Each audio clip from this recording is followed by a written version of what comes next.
Yang pertama dilakukan Rasulullah Muhammad SAW apabila bangun tidur, dan beliau ini tidur matanya dan hatinya tidak pernah tidur, karena beliau senantiasa berzikir kepada Allah, memuji Allah. Dan Rasulullah SAW apabila bangun tidur, Alhamdulillahilladzi afani fi jasadi.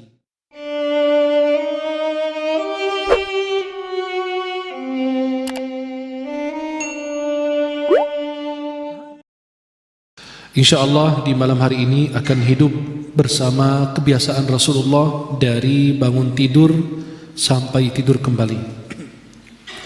24 jam bersama Nabi Muhammad SAW. Nabi memberi contoh yang luar biasa untuk memanfaatkan waktu.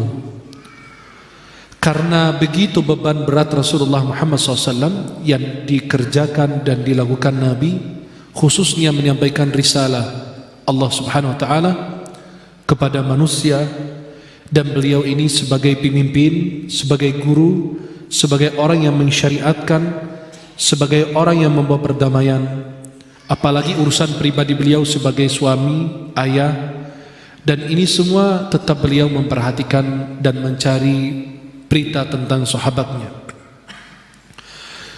Biasanya mulai aktivitas Rasulullah SAW dari sepertiga malam. Yang pertama dilakukan Rasulullah Muhammad SAW apabila bangun tidur, dan beliau ini tidur matanya dan hatinya tidak pernah tidur, karena beliau senantiasa berzikir kepada Allah, memuji Allah. Dan Rasulullah SAW apabila bangun tidur, Alhamdulillahilladzi afani fi jasadi wa radda alayya ruhi wa adhina li bidzikri.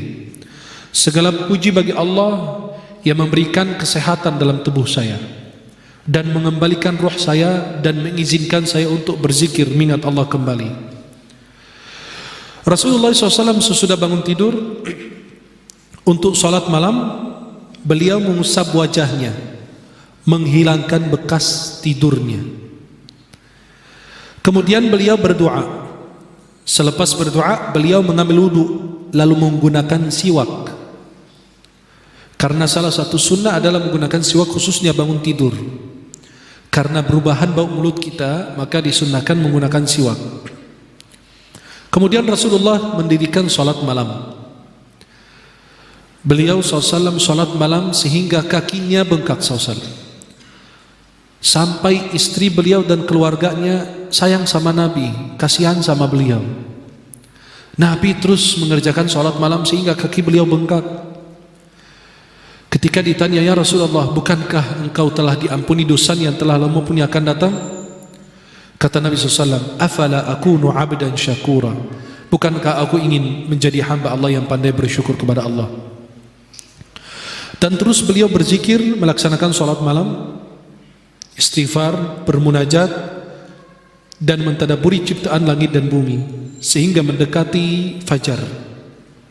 Kalau sudah mendekati waktu fajar, beliau kembali ke kasurnya lagi istirahat. Apabila beliau mendengarkan suara azan subuh yang dikumandangkan oleh Bilal bin Rabah, Nabi SAW bangun dari tidurnya dan membaca asbahna wa asbahal mulku lillah. Sayyidah Aisyah radhiyallahu anha ditanya tentang salat malam. Kata beliau, Rasulullah ini matanya tidur tapi hatinya tidak. Rasulullah ini tidur di awal malam dan bangun di akhir malam, fayusalli thumma yarji'u ila firashi. Lalu bangun Nabi SAW sepertiga terakhir malam hari, beliau SAW bangun melaksanakan salat malam, kemudian beliau kembali ke kasurnya lagi. Apabila adzan sudah dikumandangkan, Nabi SAW bangkit dari tidurnya. Kalau ada perlu, Nabi SAW bangun untuk mandi. Wa illa tawadda'a wa kharaj. Kalau tidak, beliau SAW cuma hanya wudu lalu keluar melaksanakan salat. Apabila beliau SAW keluar dari rumahnya, beliau baca doa, Bismillah, tawakkaltu ala Allah, wala hawla wala quwwata illa billah. Ya mungkin kita sering lupa. Kita memberi salam lalu kita keluar, Bismillah, tawakkaltu ala Allah, wala hawla wala quwwata illa billah. Dari Ummu Salamah radhiyallahu anha, istri Rasulullah, beliau mengatakan, kana idza kharaja min baitihi qala, apabila Nabi SAW hendak ingin keluar dari rumahnya, beliau membaca doa berikut ini. Bismillah, tawakkaltu ala Allah, Allahumma inni a'udzu bika an adilla aw udall, aw azilla aw uzal, aw adlima aw udlam, aw ajhal aw yujhala alayya. Ini doa yang dibaca Rasulullah SAW ketika mau keluar dari rumah. Apabila Nabi SAW masuk masjid, Nabi SAW memerintahkan Bilal untuk mengumandangkan salat, untuk iqamat. Kemudian Nabi SAW meluruskan saf para sahabatnya. Nabi ketika jadi imam, beliau menghadap kepada sahabat, lalu beliau merapikan saf sampai kadang-kadang berjalan ke arah kanan, terus berjalan ke kiri, merapikan saf. Alhamdulillah sekarang saf kita kalau lagi sholat berantakan, ada yang di depan, ada yang di belakang. Di rakaat pertama rapi, rakaat kedua ada yang maju, ada yang mundur, ada yang jauh, ada yang nempel, ada yang begitu. Maka Nabi SAW memperhatikan. Kenapa? Kata Nabi, kalau kalian berantakan saf, hati kalian ikut berantakan. Maka itu saf itu apa? Meluruskan saf, merapikan saf. Maka setiap kali imam maju, istaqimu, istawu, i'tadilu, luruskan, rapatkan saf kalian gitu. Kemudian Rasulullah SAW salat subuh berjamaah sebagai imam. Sesudah melaksanakan salat subuh, beliau SAW selesai istighfar 3 kali lalu menghadap kepada sahabat. Man ra'a minkumul ru'yal lailah, siapa yang lihat tadi malam ada melihat mimpi. Kalau ada yang melihat mimpi, Nabi tafsirkan, Nabi jelaskan. Rasulullah SAW menjelaskan. Maka kalau siapapun melihat mimpi, kan mimpi itu ada tafsirnya. Dan mimpi itu dibagi 3. Mimpi itu ru'ya min Allah, mimpi dari Allah, dan itu ada tafsirnya. Yang kedua, hulmun minasyaitan, mimpi atau bisikan dari syaitan, gangguan dari syaitan, tidak ada tafsirnya. Ketika kita mengalami tafsir atau mimpi buruk, bangun tidur, kita langsung buang ludah ke kiri 3 kali. 3. Tapi jangan ada yang tidur di sebelah. Jangan. Itu buang ludah aja kiri. Tanda benci aja kepada syaitan. 3 kali, a'udzubillahi minasyaitonir rajim, a'udzubillahi minasyaitonir rajim, a'udzubillahi minasyaitonir rajim, kemudian buang ludah 3 kali. Kemudian ganti posisi tidur. Tadi tidur kanan, pindah ke kiri, dan seterusnya. Yang ketiga, dan jangan diceritakan mimpi buruk itu karena tidak akan terjadi insyaallah. Yang ketiga, bisikan dari syaitan, disebut bisikan dari hati kita, bisikan hati. Namanya hadithu nafs. Hadithu nafs itu bisikan dari hati. Artinya apa? Kepingin ketemu orang, ternyata muncul dalam mimpi. Atau orang itu setiap hari antum manggil namanya. Contoh, yang sering dipanggil mungkin di Masjid Permata Qalbu, Karma. Contoh, antum masuk masjid, Karma di mana? Karma, Karma, Karma. Malam hari muncul Karma di mimpi. Astagfirullah. Tapi bukan dalam bentuk karma, tapi dalam bentuk jin. Astagfirullah.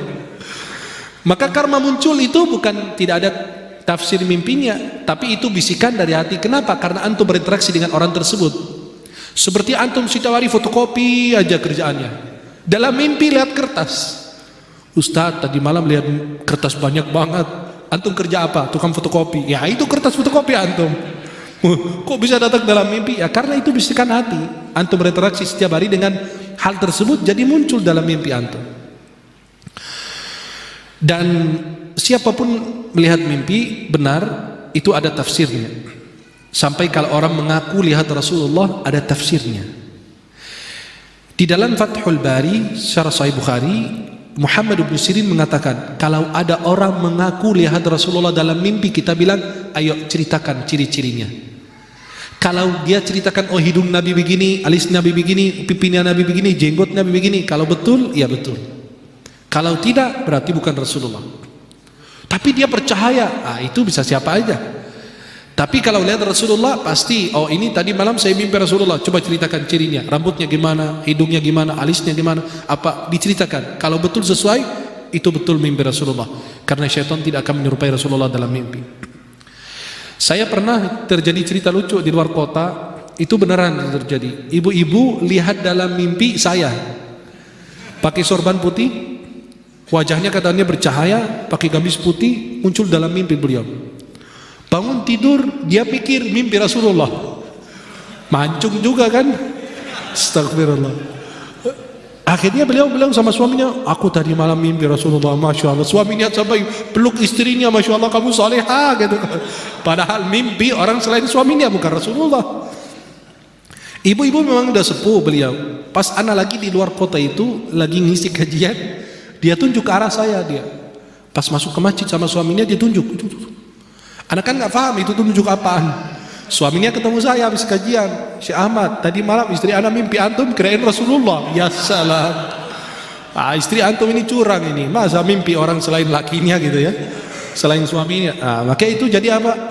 Itu enggak, bukan. Harus lihat dulu siapa dia. Oh, ciri-cirinya sama dengan Nabi berarti betul Rasulullah. Tapi kalau tidak, ya berarti bukan. Dan antum melihat Rasulullah tidak langsung ada amalannya. Antum melihat Rasulullah itu cahaya aja gitu. Cahaya. Kemudian makin berbanyak sholawat, makin dekat dengan Nabi, cinta dengan Nabi, sunnah Nabi, makin mendekat SAW. Nampak wajahnya, tapi masih samar juga gitu. Kemudian kalau makin banyak sholawat, makin mendekat dengan antum dan bisa. Dan tangan Nabi itu lebih lembut dari sutra. Kalau antum sampai bersalaman dengan Nabi SAW dalam mimpi atau pegang tangan Nabi, itu lebih lembut dari sutra. Dan harumnya luar biasa. Sallallahu alaihi wasallam. Lalu SAW duduk berzikir, selesai sholat subuh, menafsirkan mimpi sahabat. Kemudian beliau SAW menjelaskan atau duduk berzikir sampai terbit matahari. 15-20 menit kemudian beliau salat 2 rakaat yang kita sebut 2 rakaat isyraq. Itu dikerjakan oleh Nabi SAW setiap pagi. 2 rakaat isyraq itu ada keutamaannya. Dalam Sunan At-Tirmidzi dari Anas bin Malik, Rasulullah bersabda, barang siapa salat subuh salat subuh kemudian duduk berzikir sampai terbit matahari, lalu dia salat 2 rakaat, maka akan dicatat pahala baginya haji dan umrah sempurna 3 kali. Dan Nabi SAW selalu menjaga salat sunnah qabliyah subuh, karena Nabi bersabda dalam Sahih Muslim dari Aisyah radhiyallahu anha, rakaat al-fajri khairu minad dunya wa ma fiha. 2 rakaat fajar lebih baik dari dunia beserta isinya. Subhanallah. Ini baru yang sunnah, belum lagi yang wajib. Kemudian selesai beliau SAW mengimami para sahabat. Kadang-kadang Rasulullah mau panjang bacaannya, tapi ada tangisan anak kecil di belakang, Nabi bercepat biar ibunya tidak khawatir. Zaman sekarang kalau imam lihat anak lagi nangis di belakang, malah panjang bacaannya. Itu ibunya kan kepikiran, maka itu dipercepat. Berapa hari lalu saya lagi sholat di salah satu masjid, itu salah satu anak nangis. Saya harus bercepat sholat. Kenapa? Biar tidak menyibukkan ibunya. Apalagi anak itu jauh posisinya dari ibunya, pikirin dia jatuh atau didorong anak atau berantem dan lain, maka itu akan membuat ibunya sibuk, nggak bakalan khusyuk. Kemudian sahabat duduk bersama Rasulullah SAW, duduk bertadarus, bicara tentang urusan pribadi mereka, ngobrol bersama Nabi, urusan agama dan urusan dunia. Nabi mengajarkan mereka, menasihati mereka, dan Nabi mendengarkan curhatan mereka dan cerita-cerita yang disampaikan. Bahkan kadang-kadang mereka cerita-cerita tentang masa jahiliyah, lalu mereka tertawa dan Nabi tersenyum. Nabi itu nggak tertawa, Nabi itu maksimal tersenyum sampai kelihatan gerahannya aja. Kalau kita sampai ususnya kelihatan. Tapi kalau Nabi itu ada astagfirullah, ya pada jaga mulutnya ya. Tapi kan Nabi SAW beda SAW. Sampai dulu ada ulama tabi'in, kalau tertawa sampai jatuh ke belakang. Kalau ada yang bicara lucu di depan beliau, saking semangat ketawanya sampai jatuh ke belakang, dia ketawa. Tapi kalau bangun tidur, ngangkat kaki 2 ke atas, kepalanya di bawah, biar darah mengalir lagi. Kenapa? Sepanjang malam sholat malam. Luar biasa. Mereka bercanda, mereka serius. Mereka bermain, tapi ibadah jalan. Kemudian Rasulullah sama sahabat cerita-cerita tentang masa jahiliyah. Tuh ingat dulu kalian punya Tuhan dari ajwa, dari kurma. Kamu lapar makan tangan Tuhan, lapar lagi makan hidung Tuhan, kuping Tuhan, habis Tuhan dimakan. Itu cerita-cerita begitu diceritakan sama Rasulullah bersama para sahabat, lalu mereka bertertawa, Nabi SAW tersenyum sallallahu alaihi wasallam. Nabi SAW mensunnahkan untuk sholat duha, dan Nabi SAW terus-menerus melakukannya. Sayyidah Aisyah radhiyallahu anha mengatakan Rasulullah SAW sholat duha 4 rakaat dan kadang-kadang lebih dari 4 rakaat. Sholat duha ini pahalanya apa? Sedekah 360 sedekah untuk sendi yang ada dalam tubuh kita. Minimal sholat duha rakaatan, 2 rakaat. Nih, aqalluha minimal 2 rakaat. Aktsaruha paling banyak tidak ada batasnya. Tapi ulama mengatakan bahwa sholat duha itu ada 3 pendapat jumlah rakaat. Ada yang bilang 8, ada yang bilang 11, ada yang bilang tidak ada batas. Kemudian waktunya sholat duha sesudah terbit matahari 10 menit sampai menjelang zuhur 10 menit juga atau 15 menit. Berarti dari terbit matahari 15 menit atau 10 menit sampai menjelang zuhur itu waktu sholat duha. Waktu terbaiknya antara jam 9 dan jam 11. Karena pada saat itu manusia pada sibuk memikirkan urusan atau kepentingan duniawinya. Nabi SAW selesai sholat duha. Kan rumah Nabi, kamar Nabi nggak punya rumah. Nabi punya kamar-kamar. Maka disebut surat Al-Hujurat. Hujurat itu kamar-kamar. Hujurat itu hujrah, bentuk jamak dari hujrah. Ghurfah, ghurfat. Maka itu kamar-kamar istri Nabi di sebelah-sebelah masjid. Maka Sayyidah Aisyah ketika Rasulullah meninggal dan dimakamkan, dan kita kasih lihat fotonya, dia bikin sekat, kan kamarnya cuma 1. Sayyidah Aisyah bikin sekat kayak hordeng ini, ada makam Rasulullah, Abu Bakar, Umar, dan di situ sebelahnya beliau buat tidur. Subhanallah. Segitu kesederhanaan Rasulullah. Kita Masya Allah, kalau nggak punya 100 kamar nggak puas. Kita menghuninya cuma 5 kamar, sisanya buat jin. Ya. Maka Rasulullah SAW kalau selesai sholat duha, beliau kembali ke rumahnya, ke keluarganya. Lalu beliau bertanya, ada ta'am, ada makan hari ini? Kata istrinya, kami belum masak. Kata Nabi, ya udah, saya puasa. Ya.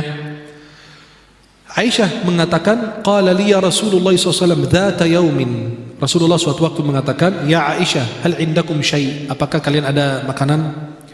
Qalat, faqultu ya Rasulullah ma indana syai'. Kami enggak punya apa-apa ya Rasulullah. Kata Nabi, fa inni shaim. Saya puasa. Beda dengan kita, bangun tidur udah glek-glek habis 1 botol air atau minum apa atau makan apa. Siang hari datang, ada makan? Enggak, saya puasa. Loh, tadi pagi ngapain? Hah? Sarapan nasi uduk udah habis. Pas siang kalian enggak masak? Enggak, saya astagfirullah. Buka puasa pas asar. Allahumma laka sumtu. Dan Nabi SAW apabila dihidangkan makanan, beliau itu kalau suka beliau makan. Ma'auba ta'aman qat. Sama sekali nggak pernah mencela makanan. Nabi kalau suka makan, kalau tidak ditinggalkan. Nabi SAW tidak pernah makan tengkurap. Sambil tengkurap gitu Nabi makan kayak kita zaman sekarang gitu, aneh-aneh gitu, nggak jelas. Atau bersandar, tidak. Nabi SAW makan duduk. Ya. Dan Nabi katakan, saya tidak pernah makan sambil bersandar gitu. Nabi SAW memberi contoh dalam ketawaduan beliau sallallahu alaihi wasallam. Beliau ikut berkhidmat kepada keluarganya. Gak usah malu kalau anda ngepel, anda nyapu, anda cuci piring, ngurusin pakaian, sebisanya kita. Karena Nabi SAW melakukan hal yang sama. Yaksifuna ala, jahit sandalnya, kemudian beliau jahit bajunya dan memerah susunya, kambingnya. Dan itu kebiasaan Rasulullah. Tapi kalau sudah masuk waktu sholat, beliau keluar seolah-olah tidak mengenal istrinya dan putra-putrinya. Langsung keluar sholat, seperti tidak mengenal. Kenapa? Ada panggilan lebih mulia lagi. Kemudian Rasulullah SAW apabila ingin mengumpulkan orang untuk kepentingan, ada urusan penting, Nabi SAW ingin sampaikan pesan. Kalau sekarang kan tinggal pakai mikrofon, kalau dulu susah. Maka Nabi menyuruh seseorang manggil as-salatu jami'ah. Seperti kalau kita salat kusuf, gerhana matahari, bulan, atau salat id, kan kita baca apa? As-salatu jami'ah. As-salatu jami'ah apa? Karena tidak ada azan, tidak ada iqamah untuk salat id. Maka cukup mengatakan apa? as-salatu jami'ah. Kalau Nabi ada seruan dari Rasulullah atau dari menara, as-salatu jami'ah, berarti ada yang mau disampaikan oleh Rasulullah. Kemudian Nabi SAW berdiri di atas mimbar menyampaikan apa yang sebab beliau mengumpulkan mereka. Apakah ada berita baik atau berita buruk, atau ada syariat, atau mengingatkan mereka. Itu Rasulullah begitu demikian melakukan kepada sahabatnya. Apabila masuk waktu sholat zuhur, Nabi SAW kerjakan sholat zuhur, dan beliau biasa rakaat pertama agak panjang, rakaat kedua dan ketiga dan keempat lebih pendek dibanding rakaat pertama, biar orang bisa ikut sholat berjamaah dari awal takbiratul ihram atau rakaat pertama, biar tidak ketinggalan. Tapi alhamdulillah kita 23 rakaat 7 menit. Rasulullah SAW kana yutawwilu fi ar-rak'ati al-ula min salati adh-dhuhr wa yuqassiru fi ath-thaniyah. Nabi salat zuhur itu rakaat pertama panjang, rakaat kedua itu lebih pendek. Wa kana yaqilu, Nabi SAW qailulah. Kalian mungkin pernah dengar qailulah. Qailulah itu tidur. Itu jadi khilaf ulama, tidurnya itu sebelum zuhur atau sehabis zuhur. Itu jadi khilaf. Yang saya pilih bahwasanya tidur itu sebelum zuhur. 10, 5, 10, 15 sampai 20 menit. Maksimal banget setengah jam. Itu sebelum zuhur. Antum tidur pada saat itu. Kata Nabi, qilu fa inna syaitan la yaqil. Qailulah, tidur pada siang hari karena syaitan tidak tidur. Kenapa qailulah? Nabi SAW qailulah karena Nabi ingin salat malam nanti. Qailulah itu waktu sebentar, itu 15 sampai 20 menit itu secara kesehatan sudah diteliti secara ilmiah, itu memberi manfaat kepada tubuh kita. Maka orang yang mau begadang itu aman nanti, bisa begadang, bisa sholat malam, bisa baca kitab, bisa mengaji, bisa apa dan seterusnya. Tapi bukan qailulah untuk dangdutan nanti malam. Itu bukan. Yang dimaksud itu qailulah untuk apa? Berzikir, untuk ibadah, untuk ikut begadang bersama keluarganya, bersama sahabatnya, bersama siapa, itu bermanfaat. Nabi SAW ikut mencari kabar tentang para sahabatnya, bagaimana kehidupan mereka, komunikasi mereka, pasar mereka. Sampai Nabi ikut ke pasar juga, perhatikan pasar itu isinya apa. Diriwayatkan Rasulullah SAW melewati ada makanan yang orang itu jual. Kemudian Rasulullah memasukkan tangannya dalam makanan itu, lalu ternyata tangan Rasulullah basah. Kata Nabi, apa? Apa yang terjadi dengan itu? Sampai dikatakan itu makanan kurma. Ya kayak gunung tuh di depan, dia taruh sekepok kurma di depan. Pas Nabi masukin tangannya, basah tangannya. Kata Nabi SAW, ini kenapa? Ya Rasulullah, terkena air hujan. Kata Nabi, apa? Kenapa kamu tidak taruh di atas biar orang bisa lihat? Man ghasya falaysa minni, barang siapa menipu dia tidak termasuk umatku. Tuh bayangkan. Kenapa? Karena yang ada air itu berat dalam timbangan, betul? Kalau ada airnya itu berat. Maka kalau terkena air hujan dia timbang, itu dia berat jadinya. Maka Nabi merasa ini menipu. Maka Rasulullah SAW ikut memantau pasar. Itulah seorang pemimpin, ikut memantau pasar, bukan naikin harga, dan tidak pernah turun ke, sekali turun ke pasar, pasarnya asal-asalan dibuat untuk pemimpin. Oh turun pak, itu lihat ramai semua, Masya Allah, rapi, ayamnya bagus, sehat walafiat, gemuk lagi. Itu ikannya, ikan hiu apa semua bagus pak, cabenya murah pak, tuh lihat, begini semua di seluruh dunia gitu. Biasanya begitu, sandiwara semua kebanyakan. Kecuali yang benar-benar istiqomah turun ke pasar-pasar tradisional yang benar-benar tidak pernah disentuh oleh orang. Kemudian Rasulullah SAW dan Rasulullah SAW sebagaimana dikatakan Umar bin Khattab, kana Rasulullah yasmuru inda Abi Bakrin al-lailah kadzalika fil amri min umuril muslimin wa ana ma'ahu. Rasulullah, Sayyidina Abu Bakar, Sayyidina Umar, mereka berkumpul di dalam rumah Abu Bakar untuk membahas, mendiskusi urusan berkaitan dengan umat Islam. Maka Nabi begadang kalau ada perlunya, ada manfaatnya. Dan Rasulullah SAW melarang kita begadang kecuali apa? Mengaji, menemani keluarga, menuntut ilmu, atau ada keperluan yang lain. Dan Nabi melarang tidur sebelum Isya, sehabis maghrib, dan begadang sehabis salat Isya, kecuali kalau ada perlu. menemani keluarga, atau ada tamu, atau belajar dan lain sebagainya. Kalau tidak manfaat itu tidur. Kenapa? Biar bisa bangun sholat malam atau sholat subuh berjamaah. Rasulullah SAW duduk bersama orang-orang beriman, sahabatnya, dan menjenguk orang yang sakit. Dan kalau ada yang mengundang Nabi, Nabi datang. Nabi SAW berjalan untuk memenuhi hajatnya orang lemah, orang miskin. Nabi SAW tidak pernah jijik atau benci atau tidak senang dengan seorang janda ketika ada perlu sama Nabi. Ya Rasulullah, tolong temani saya ada urusan ini, biar diselesaikan. Nabi ikut temani beliau. Wal miskin fayaqdi lahul hajah. Dan orang miskin kalau perlu sama Nabi SAW, kalau ada keperluan, Nabi menemani beliau sampai diselesaikan hajatnya. Dan Nabi SAW mencari kabar tentang para sahabat, jenguk orang yang sakit. Dan Nabi SAW selalu memantau para sahabatnya. Dan inilah kehidupan Rasulullah SAW, mengingatkan mereka, mendakwai mereka, amar ma'ruf nahi munkar, menjenguk orang yang sakit dan menolong orang yang membutuhkan pertolongan. Dan dakwah itu adalah apa? Kepentingan yang benar-benar diperhatikan oleh Rasulullah Muhammad SAW. Apabila sudah masuk malam, Nabi SAW salat Isya, kalau ada urusan umat atau ada ngobrol sama sahabat atau bersama keluarga, kalau tidak Rasulullah SAW tidur. Apabila beliau ingin tidur, beliau wudu lebih dahulu. Kemudian beliau membersihkan kasurnya dengan ujung sarungnya. Kenapa? Takut di situ ada binatang yang membahayakan. Itu salah satu sunnah sebelum kita tidur. Lalu Nabi SAW berzikir kepada Allah, berdoa, kemudian tidur sebelah kanan.